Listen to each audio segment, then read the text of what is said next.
Hi friends, welcome to TAF IAS Academy. So இன்னைக்கு நம்ம current affairs வீடியோல April 25th கான current affairs பார்க்க போறோம்.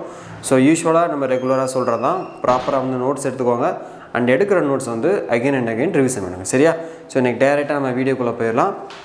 So இன்னைக்கான first news என்ன அப்படி பார்த்தோம்னா so before that போறதுக்கு முன்னாடி வந்து இன்னைக்கான ஒரு மோட்டிவேஷன் கோட்ஸ் பார்த்துட்டு போறோம். So இன்னைக்கு என்ன சொல்றாங்க அப்படினா the more clear you are about exactly what you want, the more likely you are to achieve it அப்படினு சொல்றாங்க. சரியா? அதாவது வந்து the more clear you are about exactly what you want. நமக்கு என்ன வேணும் அப்படிங்கிறதுல நாம வந்து ஒரு கிளாரிட்டியா இருந்தோம்னா, அதாவது நம்மளுடைய தெளிவை பத்தி இங்க சொல்றாங்க. சரியா? நமக்கு என்ன வேணும், நமக்கு என்ன தேவை, நம்மளுடைய இலக்கு எது அப்படிங்கிறதுல நாம வந்து தெளிவா இருந்தோம் அப்படினா அது நம்மள வந்து விரைவா வந்து சேரும் அப்படிங்கறத வந்து இதுல சொல்றாங்க. The more likely you are to achieve it. நம்ம எந்த அளவுக்கு அத கிளாரிட்டியா இருக்கோமோ அந்த அளவுக்கு நாம சக்சஸையும் வந்து ஈஸியா, அதாவது வேகமா வந்து வெற்றி அடைய முடியும் அப்படிங்கறத சொல்றாங்க. சரியா? நம்மளுடைய வந்து அந்த பயணத்துல வந்து நம்மளுடைய இலக்குல வந்து எந்த விதமான ஒரு சந்தேகமோ இல்ல ஒரு டவுட்டோ வந்து இல்லாம அது எந்த அளவுக்கு நம்ம தெளிவா இருக்கோமோ, ரொம்ப கிளாரிட்டியா இருந்தோம் அப்படினா அந்த சக்சஸ்மே பாத்தீங்கன்னா வெற்றியும் வந்து நம்மள ஈஸியா நம்மள வந்து சேரும். சோ அந்த கிளாரிட்டி குறையும் போது வெற்றியும் தள்ளி போகும் அப்படிங்கறத இந்த இதல சொல்றாங்க. சரியா? சோ அப்ப நம்மளுடைய இலக்கு நோக்கி நம்மளுடைய எண்ணங்களும் சரி, நம்மளுடைய செயல்களும் சரி தெளிவாக இருந்தது அப்படினா நாம ஜெயிக்கிறதும் வந்து ரொம்ப விரைவா ரொம்ப சீக்கிரமா நடக்கும் அப்படிங்கறத இன்னைக்கான ஒரு இன்ஸ்பிரேஷன் கோட்ஸ். சோ இன்னைக்கான ஃபர்ஸ்ட் டே என்ன அப்படி பார்த்தோம்னா வேர்ல்ட் மலேரியா டே அப்படிங்கறத நாம இன்னைக்கு செலிப்ரேட் பண்றோம். சரியா? அதாவது அப்சர்வ் பண்றோம்னு சொல்லலாம், செலிப்ரேட் பண்றோம்னு சொல்லக்கூடாது, அனுசரிக்கிறோம், கொண்டாடல அனுசரிக்கிறோம். என்னைக்கு அப்படினா ஏப்ரல் 25ஆம் தேதினா ஏப்ரல் 25 இன்னைக்கு தான் என்னதுன்னா வேர்ல்ட் மலேரியா டே அப்படிங்கிற ஒரு டே வந்து நாம அனுசரிக்கிறோம், அப்சர்வ் பண்றோம். சரியா? அது என்ன வேர்ல்ட் மலேரியா டே, இதுக்கு ஒரு டேவா அப்படின்னு பார்த்தீங்கன்னா இது பார்த்தீங்கன்னா 2008ல வந்து பார்த்தீங்கன்னா நம்ம வந்து அனுசரிச்சுட்டு வரோம், அப்சர்வ் பண்ணிட்டு வரோம். எந்த இயர்லேருந்து நம்ம அனுசரிச்சுட்டு வரோம் அப்படின்னா 2008லேருந்து அனுசரிச்சுட்டு வரோம்.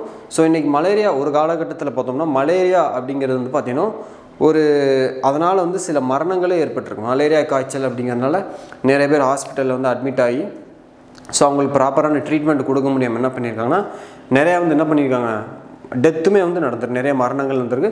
பட் இன்றைக்கி வந்து அந்த மாதிரி எதுவும் இல்லை, நம்ம வந்து பெருவாரியாக அது குறைச்சாச்சு. பட் இன்னுமே வந்து பார்த்திங்கன்னா ஒரு சில இடங்களில் வந்து அந்த மலேரியானால் ஏற்படக்கூடிய அந்த நோய்களும் சரி, அதனால் ஏற்படக்கூடிய மரணங்களும் சரி ஒரு சில இடங்களில் நடந்துக்கிட்டு. சரியா? அப்படிப்பட்ட அந்த மலேரியானால் ஏற்படக்கூடிய அந்த பாதிப்புகள் வந்து நம்மளை நாமளே வந்து தற்காத்து கொள்றதுக்காக என்ன பண்ணுறோம் அப்படின்னா இந்த ஒரு தினத்தை அப்சர்வ் பண்ணுறோம். சரியா? அதாவது மலேரியாங்கிறது ஒரு கொசுவின் மூலமாக ஏற்படக்கூடிய ஒரு டிசீஸ் தான் சொல்லுவாங்க. அது எப்படி வரும் அப்படின்னா நம்மளோட சுற்றி இருக்கிற இடத்த வந்து ஒரு சுத்தம் இல்லாமல் சுகாதாரமற்ற அன்ஹெல்த்தி என்விரான்மெண்ட்டாக வச்சுருந்தோம் அப்படின்னா ஈஸியாக வந்து அந்த கொசுக்களின் உற்பத்தி வந்து அதிகமாகி அதன் மூலமாக வந்து நோய் தொற்று வர்றதுக்கு சான்சஸ் வந்து நிறையவே இருக்குது. சரியா? அப்போது நாம் இருக்கிற இடத்தையும் சுத்தமாக வச்சுக்கணும், நம்மளுடைய உடலையும் சுத்தமாக வச்சுக்கணும், அண்ட் நம்ம எடுத்துக்கக்கூடிய உணவு முறைகளையும் கொஞ்சம் சத்தான உணவு முறைகள் சாப்பிட்டோம்னா நோய் எதிர்ப்பு சக்தி வளரும். சரியா? அப்போ இந்த மலேரியாவிலேருந்து நம்மளை தற்காத்து கொள்றதுக்காக என்னென்ன மாதிரியான வே இருக்குது, வழிமுறைகள் இருக்குது அப்படிங்கிறத பற்றி ஒரு பீப்புளுக்கு அவேர்னஸ் க்ரியேட் பண்ணுறதுக்காக என்ன பண்ணுறாங்கன்னா ஒவ்வொரு வருஷம் ஏப்ரல் 25ஆம் தேதி வேர்ல்டு மலேரியா டேவை நம்ம அப்சர்வ் பண்ணுறோம். சரியா? அண்ட் இந்த இயற்கான தீம் என்ன அப்படின்னு, கருப்பொருள் என்ன அப்படின்னா accelerate the fight against malaria for a more equitable world அப்படிங்கிறதான் இந்த இயற்கான தீம் வச்சுருக்காங்க. சரியா? இந்த இயற்கான தீம் என்னது, ஆக்சலரேட் தி ஃபைட் அகெயின்ஸ்ட் மலேரியா. அதாவது மலேரியாவை எதிர்கொள்கிறதுக்கான அந்த விஷயத்தை வந்து அந்த நடவடிக்கையை வந்து துரிதப்படுத்துங்கள், ஸ்பீடாக பண்ணுங்க அப்படிங்கிறத வந்து பார்த்திங்கன்னா இந்த இயற்கான தீம் வச்சுருக்காங்க. ஆக்சலரேட் தி ஃபைட் அகெயின்ஸ்ட் மலேரியா, ஆக்சலரேட் இந்த துரிதப்படுத்துறது, மலேரியாவுக்கு எதிராக போராடக்கூடிய அந்த விஷயத்தை வந்து துரிதப்படுத்துங்கள் அப்படின்னு தான் சொல்கிறாங்க. For a more equitable world, சமமான உலகத்துக்கு வந்து அந்த மலேரியாவை எதிர்த்து போராடக்கூடிய விஷயத்தை சீக்கிரம் பண்ணுங்க, துரிதப்படுத்துங்கள் அப்படிங்கிறதான் இந்த இயற்கான தீமாக வச்சுருக்காங்க. சரியா? அப்போ இதில் நம்ம தெரிஞ்சுக்க வேண்டியது ரொம்ப சிம்பிள். வேர்ல்டு மலேரியா டே என்னைக்கு நம்ம அப்சர்வ் பண்ணுறோம் அப்படின்னா ஏப்ரல் 25 அப்படிங்கிறதா நம்மளுக்கு ஆன்சர் ஆகும். சரியா? அண்ட் நெக்ஸ்ட் நியூஸ் பார்த்தீங்கன்னா இன்டர்நேஷ்னல் கேர்ள்ஸ் இன் ஐசிடி டே அப்படின்னு நம்ம சொல்கிறோம். சரியா? இன்டர்நேஷ்னல் கேர்ள்ஸ் இன் ஐசிடி டே. அது என்ன ஐசிடி அப்படின்னா இன்ஃபர்மேஷன் அண்ட் கம்யூனிகேஷன் டெக்னாலஜி, அதாவது தகவல் தொழில்நுட்பம். தகவல் தொழில்நுட்பத் துறையில் வந்து பெண்களின் பங்கு அவங்களுக்கு ஒரு தினமாக வந்து நம்ம செலிப்ரேட் பண்ணோம் அப்படின்னா எவ்ரி இயர் பார்த்தீங்கன்னா ஏப்ரல் மாதம் கடைசி வியாழக்கிழமை லாஸ்ட் தேர்ஸ்டே இந்த வருஷம் இந்த லாஸ்ட் தேர்ஸ்டே வந்து எந்த டேட்டில் வந்திருக்கு, ஏப்ரல் 25 வந்திருக்கு. ஏப்ரல் 25 இன்றைக்கி வந்திருக்கு. ஆனால் இது ஒவ்வொரு வருஷமும் அந்த டேட் வந்து மாறும். சரியா? அப்போ international girls in ICT day அப்படின்னா ஏப்ரல் 25ன்னு சொல்லிடக்கூடாது. அது வந்து எப்போது, லாஸ்ட் தேர்ஸ்டே ஆஃப் ஏப்ரல் அப்படின்னு தான் சொல்லணும். அண்ட் இந்த இயரை பொறுத்த வரைக்கும் அந்த லாஸ்ட் தேர்ஸ்டே எந்த டேட்டில் வந்திருக்குன்னா ஏப்ரல் 25 வந்திருக்கு. சரியா? ஸோ இதில் வந்து நம்ம செலிப்ரேட் பண்ணுறதுக்கு வந்து என்ன ஒரு முக்கியமான நோக்கம் அப்படிங்கிறத பார்க்கும்போது, அதாவது வந்து ஐசிடி துறையில் வந்து இன்ஃபர்மேஷன் அண்ட் கம்யூனிகேஷன் டெக்னாலஜி துறையில் வந்து தகவல் தொழில்நுட்ப துறையில் வந்து ஆண்களுக்கு நிகராக பெண்களுடைய பங்களிப்பும் அங்கே அதிகமாக இருக்கணும். சரியா? ஸோ அந்த ஜெண்டர் கேப்னு சொல்லக்கூடிய அந்த பாலின இடைவெளி இல்லாமல் அனைவரும் சமம், ஆண்களுக்கு எப்படி வந்து அந்த வேலைவாய்ப்பு அதில் இருக்காங்களோ அதே மாதிரி விமனும் லேடிஸும் வந்து பார்த்திங்கன்னா அவங்களுக்கு நிகராக இருக்கணும். அதில் வந்து எந்த விதமான ஒரு ஜெண்டர் கேப் இருக்கக்கூடாது, ஜெண்டர் ஈக்குவாலிட்டி இருக்கணும், பாலின சமத்துவம் இருக்கணும், பாலின இடைவெளி இருக்கக்கூடாது அப்படிங்கிறத உறுதிப்படுத்துறதுக்காக, அதை பற்றின விழிப்புணர்வை ஏற்படுத்துறதுக்காக என்ன பண்ணுறாங்க, ஒவ்வொரு வருஷமும் ஏப்ரல் மாதம் கடைசி வியாழக்கிழமை இந்த ஒரு டேவை செலிப்ரேட் பண்ணுறோம். சரியா? அண்ட் இந்த இயற்கான கருப்பொருள் என்ன, ஒரு டேன்னு பார்த்துட்டோம்னா ஒரு தீம், ஒரு கருப்பொருள் இருக்கும். இந்த இயற்கான கருப்பொருளை பொறுத்த வரைக்கும் லீடர்ஷிப். தீம் என்னது? லீடர்ஷிப், அதாவது தலைமைத்துவம் அப்படிங்கிறதா வந்து இந்த இயற்கான இன்டர்நேஷ்னல் டே இன் ஐசிடி டே அப்படிங்கிறதுல அதோட தீமாக வச்சுருக்காங்க. சரியா? ஸோ ரொம்ப simple, international girls in ICT day அப்படின்னா அது என்றைக்கு நம்ம அப்சர்வ் பண்ணுறோம், ஏப்ரல் மந்த் லாஸ்ட் தேர்ஸ்டே நம்ம அப்சர்வ் பண்ணுறோம். அண்ட் இந்த இயற்கான தீம் என்னது, லீடர்ஷிப், தலைமைத்துவம் அப்படிங்கிறது தான் இந்த இயற்கான தீம். அண்ட் நெக்ஸ்ட் நியூஸ் பார்த்தீங்கன்னா ப்ராஜெக்ட் நிம்பஸ் அப்படிங்கிறத ஒரு இதை பார்க்க போகிறோம். சரியா? ப்ராஜெக்ட் நிம்பஸ், அதாவது பார்த்திங்கன்னா இஸ்ரேல் கவர்மெண்ட் இருக்குது பார்த்தீங்களா, இஸ்ரேல் கவர்மெண்ட்டும் அந்த இஸ்ரேல் கவர்மெண்ட்டு கூட பார்த்திங்கன்னா கூகுள் அண்டு அமேசான், இந்த கூகுள் அண்ட் அமேசான் வந்து ரெண்டு பேர் வந்து பார்த்திங்கன்னா ஒரு கொலாபரேஷன், ஒரு ஒப்பந்தம் மாதிரி போட்டுக்கிட்டாங்க, ஒரு டைப் மாதிரி வச்சுருந்துருக்காங்க.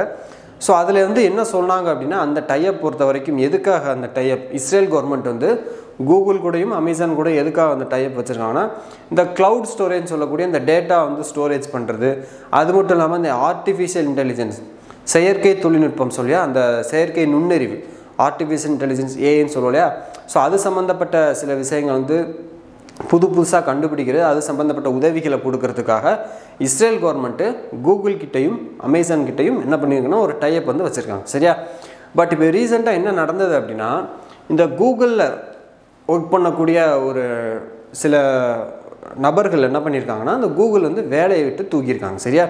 கூகுளில் ஒர்க் பண்ணக்கூடிய கிட்டத்தட்ட ஒரு 40க்கும் மேற்பட்ட நபர்களை வந்து கூகுள் நிறுவனம், கூகுள் கம்பெனி என்ன பண்ணிட்டாங்க, அவங்கள வேலையை விட்டு நீக்கிட்டாங்க. ஸோ என்ன காரணம் அப்படின்னு பார்க்கும்போது, இந்த ஏஐ தொழில்நுட்பத்தை பயன்படுத்தி இஸ்ரேல் என்ன பண்ணியிருக்காங்க அப்படின்னா, ஸோ நமக்கு தெரியும் இஸ்ரேல் பாலஸ்தீனம் அந்த வந்து ஒரு வார் போய்கிட்டு இருக்கு. ஸோ அவங்க என்ன பண்ணியிருக்காங்க, இந்த ஆர்டிஃபிஷியல் இன்டெலிஜென்ஸ் செயற்கை நுண்ணறிவு தொழில்நுட்பத்தை பயன்படுத்தி ஒரு போர்க்கருவிகளை செய்கிறதுக்காக அதை பயன்படுத்திட்டு இருந்திருக்காங்க அப்படிங்கிறத வந்து கூகுளில் சேர்ந்த சில அங்கே வேலை பார்க்கக்கூடிய சில நபர்கள் வந்து என்ன பண்ணியிருக்காங்கன்னா கண்டுபிடிச்சி அந்த கூகுள் கிட்ட என்ன பண்ணியிருக்காங்கன்னா சொல்லியிருக்காங்க. சரியா? இந்த மாதிரி மனிதர்களை கொல்றதுக்காக தான் நம்ம வந்து கண்டுபிடிச்சிட்ருக்கோமா, இது வந்து எத்திக்கலாக நல்லது கிடையாது, இது அறம் சார்ந்தது கிடையாது, இதை வந்து நம்ம தடுத்து நிறுத்தணும் அப்படின்ட்டு அந்த கூகுளில் வேலை பார்த்த அந்த நபர்கள் வந்து சில பேர் சொல்லியிருக்காங்க. அதனால் கூகுள் என்ன பண்ணிட்டாங்கன்னா அந்த போராட்டம் நடத்திய அந்த நபர்கள் வந்து என்ன பண்ணனா பணியிலேருந்து நீக்கிட்டாங்க அப்படிங்கிறது தான் வந்து அந்த ஒரு விஷயம். சரியா? அப்போ இந்த ப்ராஜெக்ட் நிம்பஸ்ங்கிறது வந்து என்னென்னா, Israel government Google plus Amazon இவங்களோட டைப் வச்சு அந்த க்ளவுட் ஸ்டோரேஜ், டேட்டா ஸ்டோரேஜ், தென் வந்து பார்த்திங்கன்னா ஆர்டிஃபிஷியல் இன்டெலிஜென்ஸ், இது மாதிரியான புது புது டெக்னாலஜி டெவலப்மெண்ட்டுக்காக இஸ்ரேல் கவர்மெண்ட் வந்து டைப் வச்சுருந்துருக்காங்க. அண்ட் இந்த ஏஐன்னு சொல்லக்கூடிய செயற்கை நுண்ணறிவை பயன்படுத்தி அவங்க வந்து என்ன பண்ணியிருக்காங்க, இராணுவத்துக்கு அதாவது ஆயுதங்கள் தயாரிக்கிறதுக்கும் போர்களில் பயன்படுத்துறதுக்கும் அதை பயன்படுத்திக்கிட்டதுனால அங்கே கூகுள் நிறுவனத்தில் வேலை பார்த்த சில நபர்கள் வந்து கூகுள் நிறுவனம் என்ன பண்ணிட்டாங்க, அவங்க வந்து பணியிலேருந்து நீக்கிட்டாங்க. சரியா? அப்போ நம்ம வந்து ப்ராஜெக்ட் நிம்பஸ் அப்படின்னு which is related to which அப்படின்னு கேட்டாங்கன்னா, இந்த ப்ராஜெக்ட் நிம்பஸ் எதனோட தொடர்புடையது, இல்லை எந்த நாட்டோட தொடர்புடையது அப்படின்னு கேட்டாங்கன்னா எந்த நாட்டோட தொடர்புடையது, இஸ்ரேல் அப்படிங்கிறதான் நம்ம ஆன்சராக சொல்லணும். சரியா? ப்ராஜெக்ட் நிம்பஸ் அப்படின்னா நம்மளுக்கு டக்குன்னு என்ன ஞாபகம் வரணும், இஸ்ரேல் அப்படிங்கிறது ஞாபகம் வரும். சரியா? ஸோ இதுதான் வந்து கிட்டத்தட்ட கான்செப்ட். அண்ட் இதுக்கு வந்து சும்மா பண்ணலை, இஸ்ரேல் கவர்மெண்ட் வந்து கூகுள் ப்ளஸ் அமேசான் கூட டைப் வச்சது வந்து சும்மா இல்லை, கிட்டத்தட்ட 120 பில்லியன் கோடி டாலர், அதாவது US டாலர் 1.2 பில்லியன் அந்த ஒரு நெட் ஒர்த் அந்த ரூபா மதிப்பில் ப்ராஜெக்ட் ஒர்த்தில் என்ன பண்ணியிருக்காங்கன்னா இந்த ஒரு ப்ராஜெக்ட் வந்து பண்ணியிருக்காங்க சரியா. ஸோ இதுதான் வந்து இந்த ப்ராஜெக்ட் நிம்பஸை பற்றின ஒரு ஓவரால் டீட்டெயில் ரைட். ப்ராஜெக்ட் நிம்பஸ்னால் என்னது இஸ்ரேல் அப்படிங்கிறது ஞாபகம் இருக்கும். அண்ட் நெக்ஸ்ட் பார்த்தீங்கன்னா அபுதாபி.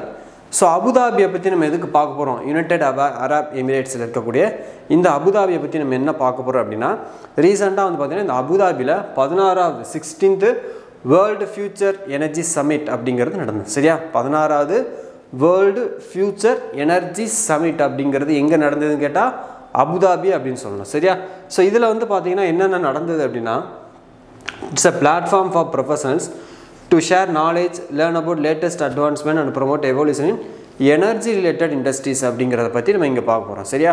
அதாவது சிம்பிளாக சொல்லணும்னா இந்த ஒரு ஃபியூச்சர் எனர்ஜி சமிட்டில் வந்து பார்த்திங்கன்னா இன்றைக்கி வந்து நம்மளுக்கு எனர்ஜி அப்படிங்கிறது பார்த்திங்கன்னா ஒரு எலக்ட்ரிசிட்டி எடுக்கணும் அப்படின்னா எலக்ட்ரிசிட்டி வந்து எதுலேருந்து எடுக்கிறோம், நிறைய வழியிலேருந்து எடுக்கிறோம். காற்றுல விண்டுலேருந்து எடுக்கிறோம், தென் வந்து நிறைய ப்ராஜெக்ட்லேருந்து எடுத்துகிட்ருக்கோம் சரியா.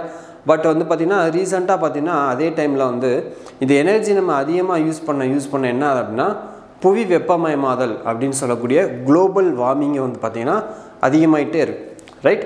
ஸோ ஒரு பக்கம் நம்மளுடைய கன்சம்ஷன் நம்மளுடைய தேவைகள் அதிகமாகிட்டே இருக்குது, அதனுடைய விளைவாக என்னவாக இருக்குது புவி வெப்பமயமாதலும் குளோபல் வார்மிங்கும் வந்து இன்க்ரீஸ் ஆகிட்டே இருக்குது. அப்போ குளோபல் வார்மிங் இன்க்ரீஸ் ஆச்சுன்னா அதனால் சுற்றுச்சூழல் என்விரான்மெண்ட்டுக்கு ஒரு மிகப்பெரிய கேடு இருக்குது. ஃபார் எக்ஸாம்பிள் வந்து பார்த்திங்கன்னா அந்த துருவ பகுதியில் இருக்கக்கூடிய பனிக்கட்டிகள் ஐஸ் அப்படின்னு சொல்லக்கூடிய எல்லாமே வந்து உருக ஆரம்பிக்கும் போது என்னது அந்த சி லெவல் வந்து ரைஸ் ஆகிறதுக்கு சான்ஸ் நிறைய இருக்குது சரியா. கடல் மட்டம் உயர்வதுக்கு நிறைய வாய்ப்பு இருக்குது. இப்போ கடல் மட்டம் உயரும் போது என்ன ஆகும், அந்த கடல் நீரெல்லாம் வந்து நிலத்தை நோக்கி ஊருக்குள்ளே நோக்கி தான் வரும் சரியா. அப்போ அதனால் வந்து பாதிக்கப்பட போகிறது மக்கள் தான் சரியா.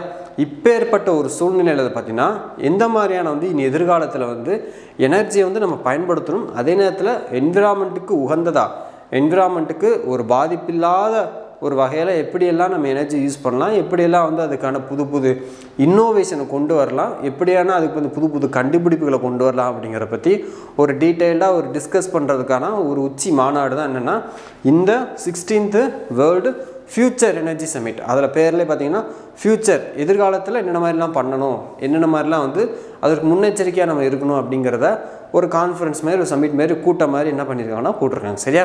அது எங்கே அப்போ நடந்தது அப்படின்னா அபுதாபியில் நடந்தது அப்படிங்கிறது நம்ம தெரிஞ்சுக்க வேண்டிய விஷயம் ரைட். அப்போ முக்கியமான விஷயம் வந்து 16th world energy future summit, அதாவது வேர்ல்டு ஃபியூச்சர் எனர்ஜி சமிட் எங்கே நடந்தது அப்படின்னா அபுதாபி அப்படிங்கிறத நம்ம ஆன்சர் ஆகும் ஓகேவா ரைட். ஸோ நெக்ஸ்ட் நியூஸ் பார்த்தீங்கன்னா இந்தியா ரஷ்யா ஹப் அப்படிங்கிற ஒரு நியூஸை பற்றி பார்ப்போம் சரியா. இந்தியா ரஷ்யா ஹப், இந்த இந்தியா ரஷ்யா ஹப் வந்து பார்த்திங்கன்னா முழுக்க எஜுகேஷன் சம்மந்தப்பட்டது ரைட்டா. அது வந்து பார்த்திங்கன்னா கல்வி சம்மந்தப்பட்ட ஒரு ஆராய்ச்சிக்காக உருவாக்கப்பட்டது தான் வந்து என்னென்னா இந்த இந்தியா ரஷ்யா ஹப் அப்படின்னு சொல்லக்கூடியது. அதாவது நம்ம இந்தியாவில் இருக்கக்கூடிய இந்த டெல்லி யூனிவர்சிட்டியும் ரஷ்யாவில் இருக்கக்கூடிய ரஷ்யன் ஸ்கூல் ஆஃப் எக்கனாமிக்ஸ் என்ன பண்ணியிருக்காங்கன்னா சேர்ந்து வந்து பார்த்திங்கன்னா எஜுகேஷனில் வந்து ஒரு ரிஃபார்ம் கொண்டு வரணும், அதில் புது கண்டுபிடிப்புகளை கொண்டு வந்து அங்கே மாணவர்களுக்கு வந்து ஒரு புது சிந்தனையை புது கண்டுபிடிப்புகளை கண்டுபிடிக்கிறதுக்கு ஒரு சப்போர்ட் பண்ணணும் அப்படிங்கிறதுக்காக என்ன பண்ணியிருக்காங்கன்னா இந்தியாவும் ரஷ்யா வந்து ஒரு டைப் வச்சு நியூ டெல்லியில் என்ன பண்ணியிருக்காங்கன்னா இந்தியா ரஷ்யா ஹப் அப்படிங்கிறத ஒன்று உருவாக்கியிருக்காங்க, எஸ்டாப்ளிஷ் பண்ணியிருக்காங்க சரியா. அப்போ இதை தெரிஞ்சுக்க வேண்டிய ரொம்ப முக்கியமான விஷயம் பார்த்தீங்கன்னா இந்தியா ரஷ்யா ஹப் வந்து எங்கே எஸ்டாப்ளிஷ் பண்ணியிருக்காங்க, நியூ டெல்லியில். ஃபர்ஸ்ட் ஆஃப் ஆல் எது ரிலேட்டடாக அப்படின்னு கேட்டிங்கன்னா எஜுகேஷன் கல்வி சம்மந்தப்பட்டது அப்படிங்கிறது இங்கே ரொம்ப முக்கியமான விஷயம் சரியா. இங்கே ஹப் அப்படின்னா நம்ம என்ன பண்ணிடக்கூடாது, வந்து மிலிட்ரி சம்மந்தப்பட்டதோ இல்லை வேறு ஏதாவது கம்ப்யூட்டர் சம்மந்தப்பட்டதோலாம் கிடையாது. இது வந்து கல்வி சம்மந்தப்பட்டது. இரு நாடுகளுக்கும் இடையில் இருக்கக்கூடிய அந்த கல்வியை வந்து மேம்படுத்துவதற்காக என்ன பண்ணியிருக்காங்க இந்தியாவும் ரஷ்யாவும் ஒரு ஒப்பந்தம் போட்டு நியூ டெல்லியில் என்ன பண்ணியிருக்காங்கன்னா இந்த ஒரு ஹப்பை வந்து எஸ்டாப்ளிஷ் பண்ணியிருக்காங்க அப்படிங்கிறது நாம் தெரிஞ்சுக்க வேண்டிய முக்கியமான விஷயம் ரைட்டா. அண்ட் நெக்ஸ்ட் வந்து பார்த்தீங்கன்னா டாக்டர் ககன்தீப் காங் அப்படிங்கிற ஒரு பர்சனை பற்றி பார்க்க போகிறோம். ஸோ இவங்க தான் அவங்க டாக்டர் ககன்தீப் காங். ஸோ இந்தியாவை சேர்ந்தவங்க தான் இவங்க. ஸோ இவங்க எதுக்கு நியூஸில் இருக்காங்க அப்படின்னு பார்த்தோம்னா ஸோ ரீசெண்டாக வந்து இவங்களுக்கு வந்து பார்த்திங்கன்னா ஒரு அவார்டு வந்து கிடச்சிருக்கு சரியா. ரீசெண்டாக இவங்களுக்கு ஒரு அவார்டு கிடச்சிருக்கு. அந்த அவார்டு என்ன அவார்டு அப்படின்னா John Dirks Canada Gairdner global health award அப்படிங்கிற ஒரு அவார்டு கிடச்சிருக்கு ரைட்டா. அந்த அவார்டு பேர் வந்து பார்த்துக்கோங்க John Dirks Canada Gairdner global health award 2024 அப்படிங்கிறது அந்த அவார்டோட நேம். அந்த அவார்டு வந்து பார்த்திங்கன்னா இவங்களுக்கு டாக்டர் ககன்தீப் காங் அப்படின்னு சொல்லக்கூடிய இங்கே ஒரு இந்தியன் ஒரு மருத்துவரை சேர்ந்தவர், இவங்களுக்கு வந்து இந்த அவார்டு வந்து கொடுத்துருக்காங்க இந்த வருஷத்துக்காக. எதுக்காக இவங்களுக்கு இந்த விருதை கொடுத்துருக்காங்கன்னா, அதாவது குழந்தைகளுக்கு ஏற்படக்கூடிய அந்த குடற்புழுகளை நீக்கிறதுக்கான அந்த ரோட்டோ வைரஸ் தடுப்பூசி வேக்சின்ஸை வந்து இவங்க மட்டும் இல்லை, இவங்க டீம் வந்து கண்டுபிடிச்சதில் ஒரு மிகப்பெரிய பங்கு இவங்களுக்கு இருக்குது. சரியா? ஸோ அதனால் இவங்களுடைய இந்த கண்டுபிடிப்பை வந்து பெருமைப்படுத்தும் விதற்காக இவங்களை பாராட்டணும் அப்படிங்கிறதுக்காக என்ன பண்ணியிருக்காங்கன்னா இந்த ஒரு அவார்டு வந்து கண்டுபிடிச்சிருக்காங்க. இந்த அவார்டு வந்து இவங்களுக்கு கொடுத்துருக்காங்க. ஸோ மெயினான ரீசன் வந்து பார்த்திங்கன்னா, she developed 2 Indian rotavirus vaccines into the national immunisation programme. அந்த நேஷ்னல் NIPன்னு சொல்லக்கூடிய நேஷ்னல் இம்யூனைசேஷன் ப்ரோக்ராமில் நிறைய வேக்சின்ஸ் இருக்கும். அதில் வந்து பார்த்திங்கன்னா இந்த ரோட்டோ வைரஸ் வேக்சின்ஸ் வந்து இவங்க கண்டுபிடிச்சி அதை டெவலப் பண்ணாங்க. முக்கியமாக குழந்தைகளுக்கு அந்த குடற்புழுக்கள் இருக்கும், அதை வந்து நீக்கிறதுக்காக ஒரு கண்டுபிடிக்கப்பட்ட ஒரு தடுப்பூசி என்னென்னா இந்த ரோட்டோ வைரஸ் வேக்சின். அதை வந்து இவங்களோட டீம் வந்து சிறப்பாக கண்டுபிடிச்சி பல குழந்தைகளுக்கு அது ஹெல்ப்ஃபுல்லாக இருந்ததுனால என்ன பண்ணியிருக்காங்க, இந்த விருதுக்கான இவங்க வந்து தேர்ந்தெடுக்கப்பட்டிருக்காங்க. சரியா? ஸோ அவங்களோட நேம் என்னது, டாக்டர் ககன்தீப் காங். அவங்களுக்கு என்ன அவார்டு கொடுக்கப்பட்ட அவார்டு வந்து John Dirks Canada Gairdner global health award 2024 அப்படிங்கிறது தான் அந்த அவார்டோட நேம். நம்ம தெரிஞ்சுக்க வேண்டிய முக்கியமான விஷயம். அண்ட் அவங்களோட நேம் வந்து டாக்டர் ககன்தீப் காங். சரியா? அண்ட் நீங்கள் கண்டுபிடிச்சது அந்த ரோட்டோ வைரஸ் வேக்சின் அப்படிங்கிறதும் நம்ம ஞாபகமாக வச்சுக்கணும். நெக்ஸ்ட் நியூஸ் பார்த்தீங்கன்னா நேபாள். ஸோ நேபாளை பற்றி நம்ம ஒரு நியூஸ் வந்து பார்க்க வேண்டியிருக்கு. என்ன அப்படின்னா, first international rainbow tourism conference அப்படிங்கிறது நேபாளில் நடந்தது. சரியா? என்ன கான்ஃபரன்ஸ் நடந்தது? First international rainbow tourism conference அப்படிங்கிறது இங்கே நேபாள் நடந்தது. இந்த இடத்துல ரெயின்போ அப்படின்னா நம்ம என்ன சொல்லுவோம், தமிழில் வந்து வானவில் நம்ம சொல்லுவோம். சரியா? ரெயின்போக்கு மீனிங் என்ன அப்படின்னா வானவில்னு சொல்லுவோம். பட் ஆனால் வந்து இங்கே வந்து அதுக்கான அர்த்தம் கிடையாது. சரியா? ரெயின்போனா வானவில் அப்படிங்கிறதுக்கான அர்த்தம் கிடையாது. அதாவது என்ன நடந்தது அப்படின்னா, இந்த ஓரின சேர்க்கையாளர்னு சொல்லக்கூடிய சேம் செக்ஸ் இதில் இருப்பாங்க பார்த்தீங்களா, அதாவது வந்து லெஸ்பியன், கே, பைசெக்சுவல், டிரான்ஸ்ஜெண்டர், குவிலிட்டின்னு சொல்லக்கூடிய LGBTQ. ஸோ அவங்களுக்காக நடத்தப்பட்ட ஒரு மாநாடு, ஒரு கான்ஃபரன்ஸ் தான் என்ன அப்படின்னா இந்த இன்டர்நேஷ்னல் ரெயின்போ டூரிசம் கான்ஃபரன்ஸ் அப்படிங்கிறது. சரியா? அது எங்கே நடந்தது அப்படின்னா நேபாள் நடந்தது. இங்கே ரெயின்போனா வந்து நாம் வந்து ரெகுலராக யூஸ் பண்ணக்கூடிய அந்த வானவில் அப்படிங்கிறதுக்கான அர்த்தம் கிடையாது. ரெயின்போனா என்னது, இங்கே வந்து அந்த சேம் செக்ஸில் இருக்கிறவங்களுக்காக, அதாவது ஓரின சேர்க்கையாளர்னு சொல்லக்கூடிய அவங்களுக்காக நடத்தப்பட்ட ஒரு மாநாடு தான் பார்த்தீங்கன்னா இந்த first international rainbow tourism conference. அது எங்கே நடந்தது அப்படின்னா நேபாளில் நடந்தது அப்படிங்கிறது நம்ம தெரிஞ்சுக்க வேண்டிய முக்கியமானது. சரியா? அண்ட் அது மட்டும் இல்லாமல் Nepal is the first south Asian country to legalise same sex marriage அப்படிங்கிறதும் நாம் இங்கே முக்கியமாக நோட் பண்ணிக்கணும். அதாவது நேபாள் வந்து பார்த்திங்கன்னா முதல் தெற்காசிய நாடு, ஃபஸ்ட்டு சவுத் ஏஷியன் கண்ட்ரி, முதல் தெற்காசிய நாடு to legalise same sex marriage. அதாவது ஒரே பாலினத்துக்காக அந்த திருமணத்துக்காக ஒப்புதல் வழங்கிய முதல் தெற்காசிய நாடு அப்படிங்கிறது எது அப்படின்னா நேபாள் அப்படிங்கிறது தான் வந்து இங்கே முக்கியமான விஷயம். சரியா? அண்ட் அது மட்டும் இல்லாமல் நம்ம இந்தியாவையும் பார்த்தீங்கன்னா ஒரு கமிட்டி வந்து ஃபார்ம் பண்ணியிருக்காங்க. சரியா? இந்த LGBTQவில் இருக்கிறவங்களுக்கு என்ன தான் பிரச்சனை, அவங்களுக்கு என்ன ப்ராப்ளம் இருக்குது அப்படிங்கிறத வந்து ஸ்டடி பண்ணி ரிப்போர்ட் பண்ணுறதுக்காக ஒரு கமிட்டி ஃபார்ம் பண்ணாங்க. அந்த கமிட்டியோட சேர்மன் வந்து யார் அப்படின்னா ராஜீவ் கௌபா கமிட்டி. இது ஆல்ரெடி ஃபார்ம் பண்ணிட்டாங்க. பட் இந்த நியூஸில் வந்து நம்ம அது ரிலேட்டடாக இருக்கிறதுனால இந்த ஒரு இம்பார்ட்டண்ட்டான இன்ஃபர்மேஷன் நம்ம சொல்ல வேண்டியிருக்கு. சரியா? ஸோ ராஜீவ் கௌபா கமிட்டி வந்து ஸ்ட்ரகிள் ஆஃப் LGBTQ. ஸோ அவங்களுக்கு என்ன தான் பிரச்சனை இருக்குது அப்படிங்கிறத பற்றி தெரிஞ்சுக்கிறதுக்காக, அதை பற்றி ஸ்டடி பண்ணி ஒரு ரிப்போர்ட் கொடுக்கறதுக்காக என்ன பண்ணியிருக்காங்க, இந்த ராஜீவ் கௌபா கமிட்டியை வந்து நம்ம இந்தியன் கவர்மெண்ட் வந்து ஃபார்ம் பண்ணியிருக்காங்க. சரியா? ஸோ இதில் வந்து நம்ம தெரிஞ்ச வந்து இந்த நியூஸை பொறுத்த வரைக்கும் first international rainbow tourism conference எங்கே நடந்தது அப்படிங்கிறது ரொம்பவே இம்பார்ட்டண்ட். ஆப்ஷனில் இந்தியா போட்டுறக்கூடாது. சரியா? ரெயின்போவில் நேபாளில் தான் நடந்தது.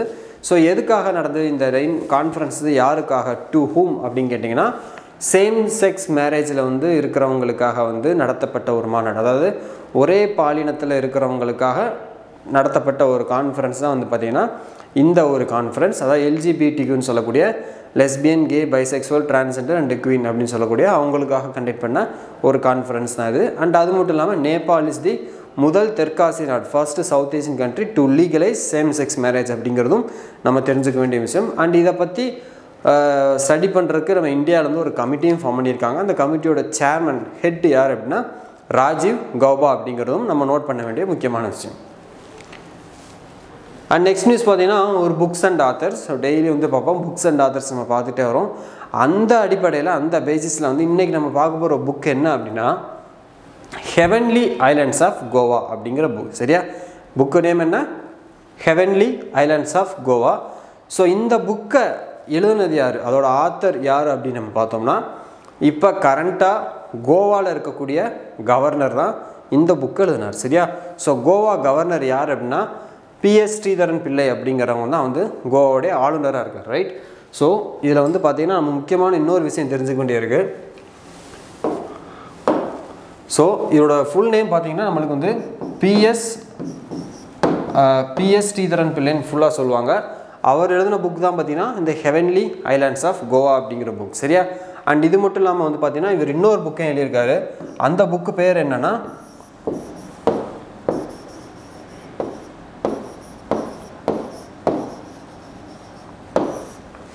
ஓ மிசோரம் அப்படிங்கிறது தான் அந்த புக்கோட நேம். சரியா, இது ஆல்ரெடி அவர் எழுதியிருக்காரு, முன்னாடியே எழுதிட்டார். பட் இப்போ ரீசெண்டாக வந்து இன்னொரு புக் எழுதியிருக்காரு, ஹெவன்லி ஐலண்ட்ஸ் ஆஃப் கோவாங்கிற ஒரு புக் எழுதியிருந்ததுனால ஸோ அவரை பற்றி இதுக்கு முன்னாடி ஒரு வேறு என்ன புக் எழுதியிருக்காரு அப்படின்னு பார்க்கும்போது ஓ மிசோரம் அப்படிங்கிற புக்கும் இவர் தான் எழுதியிருக்காரு. சரியா, அண்ட் அது மட்டும் இல்லாமல் வந்து இவர் வந்து மிசோரம்லேயும் வந்து கவர்னராக இருந்திருக்காரு. ரைட், இப்போ கரண்ட்டாக வந்து கோவாவில் கவர்னராக இருக்கார். இதுக்கு முன்னாடி பார்த்தீங்கன்னா மிசோரம்லேயும் கவர்னராக இருந்திருக்காரு. இவரை பொறுத்த வரைக்கும் இவரை பற்றி நம்ம டீட்டெயில்ஸ் என்ன தெரிஞ்சுக்கலாம் அப்படின்னு பார்த்தீங்கன்னா ஸோ இவருடைய நேட்டிவ் பார்த்திங்கன்னா கேரளா வச்சிருந்தவர் தான் இவர். ஸோ பிஜேபி பார்ட்டியில் இருக்கார். அண்ட் அது மட்டும் இல்லாமல் முன்னாடி வந்து கேரளா ஸ்டேட்டோட பிஜேபி பிரசிடெண்ட்டாகவும் யார் தான் இவர் இருந்திருக்கார், முன்னாடி இருந்திருக்காரு. பட் இப்போ கரண்ட்டாக இல்லை. ஸோ இவரை பற்றின ஒரு டீட்டெயில்ஸ், ஒரு பேசிக் இன்ஃபர்மேஷன் அதுதான். சரியா, கேரளாவை தான் வந்து இவரோட பெர்த் ஸ்டேட் அப்படின்னு சொல்லலாம். ஸோ பிஜேபி பார்ட்டியில் இருக்கார். அண்ட் பிஜேபி ஸ்டேட் பிரசிடெண்ட்டாக, பிஜேபி கேரளா ஸ்டேட் பிரசிடெண்ட்டாக இருந்திருக்காரு. இப்போ கரண்ட்டாக வந்து பார்த்திங்கன்னா எங்கே கவர்னராக இருக்காராம், கோவாவில் வந்து கவர்னராக இருக்கார். இதுக்கு முன்னாடி வந்து மிசோரம்லேயும் கவர்னராக இருந்திருக்காரு. ரைட், அண்ட் இப்போ ரீசெண்டாக வந்து ஒரு புக் எழுதியிருக்காரு. அந்த புக்கோட நேம் தான் என்னது, ஹெவன்லி ஐலாண்ட்ஸ் ஆஃப் கோவா அப்படிங்கிற பற்றி எழுதியிருக்காரு.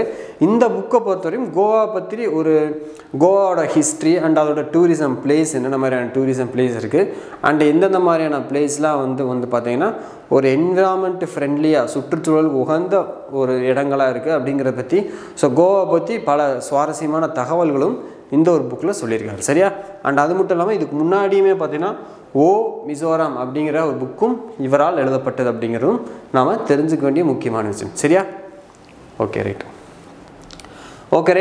நியூஸ் வந்து அவ்வளோதான். இன்றைக்கி நம்ம ரீகேப் வந்து ஸ்பீடாக பார்த்துடலாம். ஸோ இன்றைக்கி வந்து பார்த்திங்கன்னா என்ன டே செலிப்ரேட் பண்ணுறோம், வேர்ல்டு மலேரியா டே செலிப்ரேட் பண்ணுறோம். இன்றைக்கி டேட் வந்து என்னது, ஏப்ரல் 25 ஏப்ரல் 25 தான் வேர்ல்டு மலேரியா டே நம்ம அப்சர்வ் பண்ணுறோம். அண்ட் இந்த இயற்கான தீம் பொறுத்த வரைக்கும் accelerate the fight against malaria for a more equitable world அப்படிங்கிறது இந்த இயற்கான தீம். அதாவது சமமான உலகத்திற்கு இந்த மலேரியாவை எதிர்கொள்ளும் அந்த விஷயத்தை வந்து துரிதப்படுத்துங்கள் அப்படிங்கிறதா வந்து பார்த்திங்கன்னா இந்த இயற்கான தீமாக வச்சுருக்காங்க. அண்ட் நெக்ஸ்ட் வந்து பார்த்திங்கன்னா international girls in ICT day, அதாவது ICTனா information and communication technology day. அதில் வந்து பார்த்திங்கன்னா ஒரு இன்டர்நேஷ்னல் கேர்ள்ஸ் விமனுடைய கான்ட்ரிபியூஷன் அதில் இருக்கணும் அப்படிங்கிறதுக்காக every year April month last Thursday நம்ம என்ன பண்ணுறோன்னா இந்த ஒரு டேவை நம்ம அப்சர்வ் பண்ணுறோம். அண்ட் இந்த இயர் வந்து பார்த்திங்கன்னா அது ஏப்ரல் 25 வந்து வந்திருக்கு. ரைட், அண்ட் அதேமாதிரி அதோட தீம், இந்த இயற்கான தீம் என்ன வச்சுருக்காங்க அப்படின்னா லீடர்ஷிப், தலைமைத்துவம் அப்படிங்கிறது தான் இந்த இயற்கான தீம். அடுத்து project nimbus. So Israel government பார்த்திங்கன்னா கூகுள் அண்ட் அமேசான் கூட வந்து பார்த்திங்கன்னா ஒரு டைப் வச்சு இந்த க்ளவுட் ஸ்டோரேஜு, அப்புறம் வந்து ஆர்டிஃபிஷியல் இன்டெலிஜென்ஸ் வந்து சில சர்வீசஸ் பண்ணுறது, இதுக்காக வந்து பார்த்திங்கன்னா கிட்டத்தட்ட $121 கோடி வந்து பார்த்திங்கன்னா அவங்க கூட ஒரு அக்ரிமெண்ட் போட்டிருந்தாங்க. ஸோ அந்த பேசிஸில் வந்து பார்த்திங்கன்னா இந்த ப்ராஜெக்ட் நிம்பஸ் வந்து இஸ்ரேல் கவர்மெண்ட்டோட ரிலேட் ஆனது அப்படிங்கிறது நம்ம தெரிஞ்சுக்க வேண்டிய முக்கியமான விஷயம். சரியா, அண்ட் நெக்ஸ்ட் வந்து பார்த்திங்கன்னா அபுதாபியில் வந்து பார்த்திங்கன்னா 16th world future energy submit அப்படிங்கிறது அபுதாபியில் நடந்தது. ஸோ இதில் வந்து பார்த்திங்கன்னா ஃப்யூச்சரில் வந்து நம்ம எப்படிலாம் வந்து எனர்ஜி கன்சர்வ் பண்ணுறது அண்ட் அது மட்டும் இல்லாமல் வந்து என்விரான்மெண்ட்டுக்கு எந்த விதமான ஒரு டிஸ்டர்பன்ஸ் இல்லாமல் சஸ்டைனபிளாக எப்படி எனர்ஜி வந்து எக்ஸ்ட்ராக்ட் பண்ணுறது, எப்படி யூஸ் பண்ணலாம், அடுத்த ஜென்ரேஷனுக்கு வந்து எப்படி இந்த வேர்ல்டை வந்து ஒரு பீஸ்ஃபுல்லாக கொடுத்துட்டு போகலாம் அப்படிங்கிறத பற்றி டிஸ்கஸ் பண்ணுறதுக்காக அபுதாபியில் என்ன பண்ணியிருக்காங்க 16th world future energy summit வந்து கண்டக்ட் பண்ணியிருக்காங்க. சரியா? நெக்ஸ்ட் வந்து பார்த்திங்கன்னா இந்தியா ரஷ்யா ஹப். இந்த இந்தியா ரஷ்யா ஹப்பை பொறுத்த வரைக்கும் இது வந்து ஒரு எஜுகேஷன் சம்மந்தப்பட்ட ஒரு ஹப் தான். நம்ம இந்தியாவில் இருக்கக்கூடிய டெல்லி யூனிவர்சிட்டியும் ரஷ்யாவில் இருக்கக்கூடிய ரஷ்யன் ஸ்கூல் ஆஃப் எக்கனாமிக்ஸ் 2 பேர் சேர்ந்து என்ன பண்ணியிருக்காங்கன்னா நியூ டெல்லியில் என்ன பண்ணியிருக்காங்க இந்த ஒரு ஹப்பை எஸ்டாப்ளிஷ் பண்ணியிருக்காங்க. சரியா?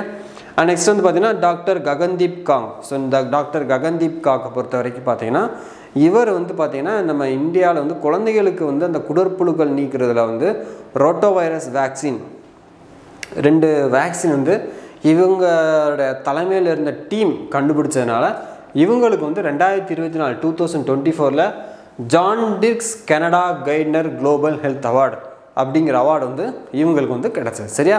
ஸோ அதுதான் வந்து யார் கிடச்சதுன்னா டாக்டர் ககன்தீப் காங் அப்படிங்கிறவங்களுக்கு கிடச்சிது. நெக்ஸ்ட் வந்து பார்த்திங்கன்னா நேபாள். ஸோ நேபாளில் வந்து பார்த்திங்கன்னா first international rainbow tourism conference வந்து நடந்தது. சரியா? ஸோ இந்த இடத்துல ரெயின்போனா வந்து பார்த்திங்கன்னா யாரை மென்ஷன் பண்ணுவோம், அந்த LGBTQ பீப்புளை வந்து நம்ம சொல்லுவோம். அதாவது சேம் செக்ஸில் ஈடுபடுறவங்களுக்காக ஒரே பாலினத்தில் இருக்கிறவங்களுக்காக நடத்தப்பட்ட ஒரு மாநாடு தான் பார்த்திங்கன்னா இந்த இன்டர்நேஷ்னல் ரெயின்போ டூரிசம் கான்ஃபரன்ஸ். அதாவது தமிழில் சொல்லணும் அப்படின்னா முதலாவது சர்வதேச வானவில் சுற்றுலா கான்ஃபரன்ஸ் அப்படின்னு சொல்லிக்கலாம். சரியா? Okay, right. இது வந்து பார்த்திங்கன்னா நேபாள் வந்து பார்த்திங்கன்னா இட் வாஸ் தி முதல் தெற்காசிய நாடு, first south Asian country to legalise same sex marriage அப்படிங்கிறதும் நம்ம தெரிஞ்சுக்க வேண்டிய முக்கியமான விஷயம். அண்ட் இந்த LGBTQ பற்றி நம்ம ஸ்டடி பண்ணுறதுக்காக அவங்களுக்கு என்ன மாதிரியான ப்ராப்ளம்ஸ்லாம் இருக்குது அப்படிங்கிறதுக்காக இந்தியாவில் ராஜீவ் கௌபா அப்படிங்கிறவோட சேர்மன் தலைமையில் ஒரு கமிட்டி வந்து நம்ம இந்தியன் கவர்மெண்ட் வந்து ஃபார்ம் பண்ணியிருக்கோம். சரியா? அண்ட் நெக்ஸ்ட் நியூஸ் பார்த்தீங்கன்னா புக்ஸ் அண்ட் ஆதர்ஸ் புத்தகத்தை பற்றி பார்க்க போகிறோம். ஸோ ரீசெண்டாக பார்த்தீங்கன்னா நம்ம கோவா கவர்னராக இருக்கக்கூடிய PS ஸ்ரீதரன் பிள்ளை, ஆக்சுவலாக வந்து இவரோட ஃபுல் நேம் வந்து PS ஸ்ரீதரன் பிள்ளையும் சேர்த்து தான் சொல்லணும், அங்கே PSங்கிறது ஒரு மிஸ் ஆயிடுச்சு. சரியா? ஸோ ஃபுல் நேம் வந்து என்னது PS ஸ்ரீதரன் பிள்ளை. சரியா? ஸோ இந்த PS ஸ்ரீதரன் பிள்ளை வந்து பார்த்தீங்கன்னா ஹெவன்லி ஐலாண்ட்ஸ் ஆஃப் கோவா அப்படிங்கிற ஒரு புத்தகத்தை எழுதியிருக்காரு. சரியா? இவர் வந்து இப்போ கரண்ட்டாக கோவாவோட கவர்னராக இருக்கார். அண்ட் இதுக்கு முன்னாடி பார்த்தீங்கன்னா மிசோராமோட கவர்னராக இருந்தார். அப்போ வந்து ஒரு புக் எழுதியிருப்பார். அந்த புக்கோட நேம் என்ன பார்த்தீங்கன்னா ஓ மிசோராம். சரியா? இது ரொம்பவே இம்பார்ட்டண்ட்டானது. So please make note of it. சரியா? ஸோ இப்போ இருக்கக்கூடிய ஹெவன்லி ஐலாண்ட்ஸ் ஆஃப் கோவாவும் ஓ மிசோரம் அப்படிங்கிற புக்கும் யாரும் எழுதுனா PS ஸ்ரீதரன் பிள்ளை அப்படிங்கிறவங்க தான் இருந்தார். இவரோட நேட்டிவ் பொறுத்த வரைக்கும் கேரளா. ஸோ பிஜேபி பார்ட்டியில் இருக்கார். அண்ட் இதுக்கு முன்னாடி பார்த்தீங்கன்னா பிஜேபி கேரளா ஸ்டேட் பிரசிடெண்ட்டாகவும் இவர் இருந்திருக்கார். சரியா? ஸோ இன்றைக்கான நியூஸ் வந்து அவ்வளோதான். ஸோ இந்த வீடியோ வந்து உங்களுக்கு பிடிச்சிருக்கும். ஸோ பிடிச்சிருந்தது அப்படின்னா லைக் பண்ணுங்கள், இந்த வீடியோ வந்து உங்கள் ஃப்ரெண்ட்ஸோட ஷேர் பண்ணுங்கள். அண்ட் சொன்ன விஷயத்தை வந்து பார்த்தீங்கன்னா ப்ராப்பராக நோட்ஸ் எடுத்துக்கோங்க. சில விஷயங்கள் வந்து ஓனாக சொல்லியிருப்பேன், அதையும் வந்து ப்ராப்பராக நோட்ஸ் எடுத்துகிட்டு அகெயின் அண்ட் அகெயின் வந்து ரிவிஷன் பண்ணுங்கள். சரியா? ஏன்னா revision is the key for success அப்படின்னு சொல்லுவாங்க. திரும்ப திரும்ப படிக்கும்போது தான் வந்து அது வெற்றிக்கு வழிவகுக்கும் அப்படிங்கிறது தான் இங்கே உண்மையான விஷயம். சரியா? ஸோ நாளைக்கு நம்ம நெக்ஸ்ட் கரண்ட் அஃபேர்ஸில் பார்க்கலாம். ஸோ இந்த வீடியோ பிடிச்சிருந்தா உங்கள் ஃப்ரெண்ட்ஸோட ஷேர் பண்ணி உங்களோட கமெண்ட் செக்ஷன் எதாக இருந்ததுன்னா கமெண்ட் செக்ஷனில் சொல்லுங்கள். நாளைக்கு நம்ம நெக்ஸ்ட் வீடியோவில் பார்க்கலாம். தேங்க்யூ.